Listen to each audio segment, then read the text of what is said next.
All right, so in this video, Steve and I wanted to talk about time. And do I have enough time to work on projects?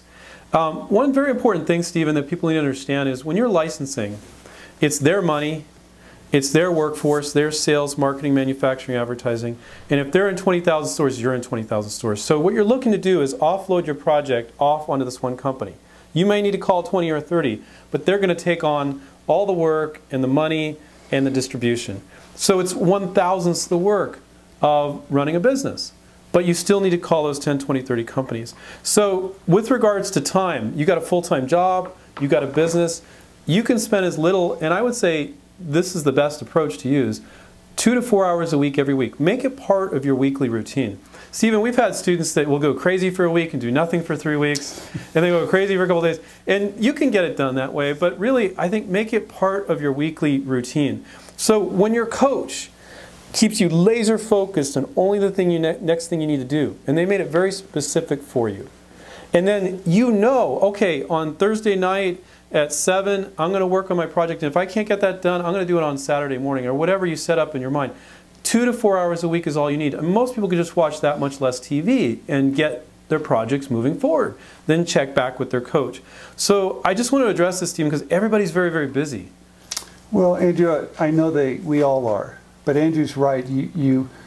We show you how to break it down in steps that you can do each day, each week. Very easy steps. Mm-hmm. And we're all about moving forward. But Andrew, the thing that I think you really need to hit upon is that you make that appointment with your coach. No, right? They're setting the pace, yeah. Yeah, and what I like about this, go ahead and set it out there. Put it on the calendar. In fact, you have access to your coach's calendar. Put it out there. And I will guarantee, when you put it on your calendar, you will get it done. So what Steve is talking about is accountability. So you can simply go on your coach's calendar. It will show you all their available times in your time zone. If you book it out 6 days from now, you're like, man, I got to have this thing done in 6 days.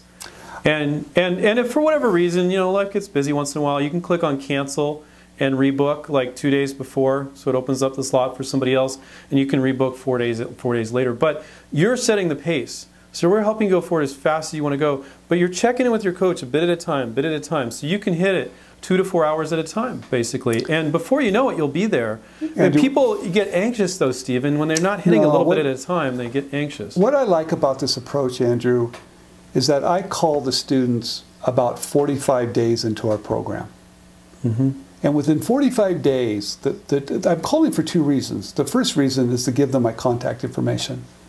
But the most important reason why I'm calling is asking, where are you in this process? And where are people normally when you call to check in on them, Steve? They're at the point where they're starting to call companies. And that's music to my ears, Andrew.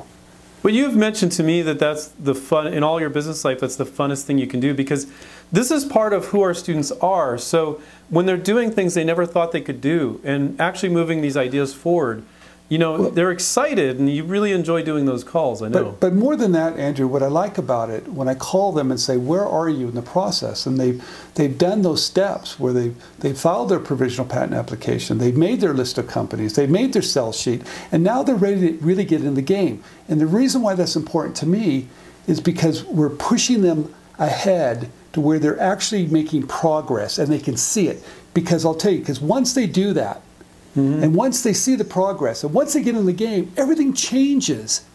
And if they can do that repeatedly, that's the steps for success.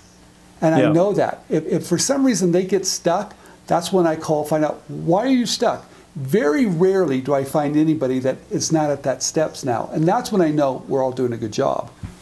Excellent, excellent. So hopefully this has answered your questions about how much time this takes. If you haven't watched the other videos, make sure to check them out. It'll answer a lot of your questions. Of course, you can call or email us too as well. All right, take care.